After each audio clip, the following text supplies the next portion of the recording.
Are you looking for the best instant cameras? In this video, we will look at some of the best 5 instant cameras on the market. Before we get started with our video, we have included links in the description. So make sure you check those out to see which one is in your budget range. Number 1. Fujifilm Instax SQ4. There are not nearly as many choices for fans of Instax square prints. Our top camera pick is the SQ4, which is completely analog. Press the shutter button and out comes your image, which develops in about 90 seconds. There's a film counter near the bottom left side of the back to let you know how many images you have left, and that's about it for features. Using the SQ4 is about as simple as it gets. Twist the lens barrel to turn it on, frame your shot, hit the shutter button, and voila. The only other option is a selfie mode, designed for close-ups. In this case, frame your images using the mirror on the front rather than the viewfinder, as parallax distortion is an issue up close. In my shooting experience, this often manifests as close-up images where the subject is not centered as it appeared when you composed the frame. The parallax stops being an issue at about 4 to 5 feet. The SQ4 runs on CR2 batteries. Fujifilm includes 2 when you buy the camera, which should be good for around 300 images. I suggest getting some rechargeable CR2s when those deplete. Number 2. Fujifilm Instax Mini Evo. The Instax Mini Evo is the best camera printer hybrid in the Instax lineup. As the name suggests, it prints mini film, which is roughly the size of a credit card, 3.4 inches x 2.1 inches. The body has a film camera-inspired design, minus the viewfinder, but here, functions like rotating the aperture ring or ISO-style dial are used to control lens effects and film effects respectively. When you're ready to print, pull the film winder. It's clever and fun, but the design is also functional. The Mini Evo uses a fixed aperture, f/2.0, and automatically switches shutter speed, 1/4 to 1/8000 second, and ISO, 100 to 1600, based on the exposure meter. The exposure meter is accurate in my experience.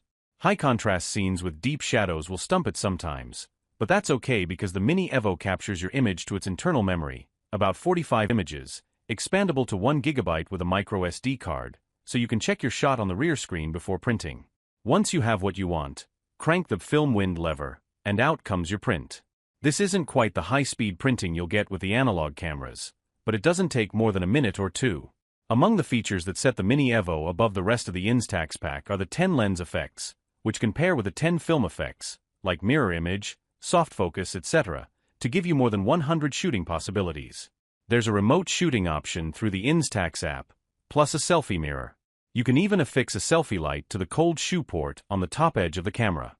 Despite all these features, the Mini Evo is dead simple to use. The only time I had to consult the manual was to figure out how to turn off the flash. In shooting mode, push the right side of the selector wheel. It works just as well as a printer too, though you'll need the Instax Mini Evo app for iOS and Android.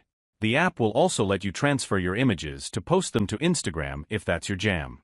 Number 3. Fujifilm Instax Wide 400. Go big or go home. The Instax Wide's larger image has always made it the Instax of choice for photographers. Ingenious enthusiasts even figured out how to mod the previous model, the Wide 300, with custom lenses for even better quality images.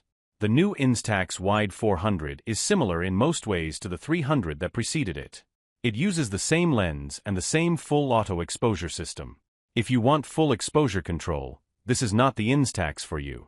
That said, I love this format and hence this camera. It's a rather chunky thing. The film is pretty good sized, so the camera is as well, but for me that just makes it easier to hold than some of the others here. There's a nice big grip, which holds the 4 AA batteries, enough to shoot 100 images according to Fujifilm specs. Design-wise, the single-color look is reminiscent of the SQ1, see above, spare and simple. The 95mm f/14 lens is made of 2 elements, both plastic, and gives you the equivalent of a 35mm focal length on a full-frame camera. Fujifilm did add a new close focus option to go with the 10-foot to infinity focus. I wish Fuji had reversed the order, as I sometimes forgot to turn the lens of the second click and ended up with out-of-focus images. Once you get used to it though, it's fine. There's not a lot to this camera, and that's part of its appeal. The lens produces decent images, and large format makes it more fun to share with friends. I do wish there were a way to manually control, something anything, as that would open up some more possibilities, but if you like this format, this is the best camera to get. Number 4. Fujifilm Instax Mini 12.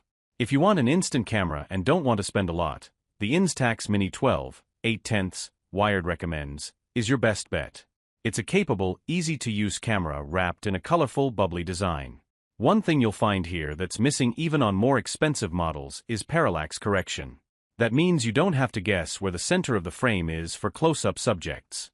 What you see is what you get, eliminating those accidentally ill-framed close-ups that sometimes happen with the SQ4, see below, or the older Mini 11. This works in normal and close-up mode, enabled by twisting the lens to close-up. The Mini 12 uses a 2-element plastic lens, and there's no focusing. Everything is auto-exposure. If this camera had a motto, it would be, keep it simple. That extends to the flash, which is fully automatic but not always on, like other models. Instead, the Mini 12 detects brightness levels and only fires the flash when needed. It fired the flash far more than I would have liked, but perhaps my dream of a good low-light Instax camera is just that. Number 5. Fujifilm Instax Link Wide Printer. While I have a certain nostalgia for instant photos, and I own 2 Instax cameras, the truth is I make most of my instant images with an Instax photo printer. Sure, it's just a smartphone printer that doesn't need ink, but I already have a digital camera, and the results I get pairing images from a real camera with an Instax printer outshine what I get from Instax cameras. If you already have a good digital camera or a solid smartphone camera, an Instax printer is the way to go. My favorite Instax printer is the Link Wide. I love the bigger images of the Link Wide. It uses a separate app, Android iOS, and has nice extras like the ability to print multiple images in one go with collage print or add fun features to your images like hearts, glitter, shutter, or any other of the 15 editable templates in the app. One feature I don't use much but might be handy for social media is the ability to add QR codes to your images. For example, you can add a QR code with a link to a recipe on your photo and then share it on social media. There are also some 1,600 in-app stickers that let you put clip art style overlays on your images. It might sound corny, but these effects are quite fun, especially if you have young children.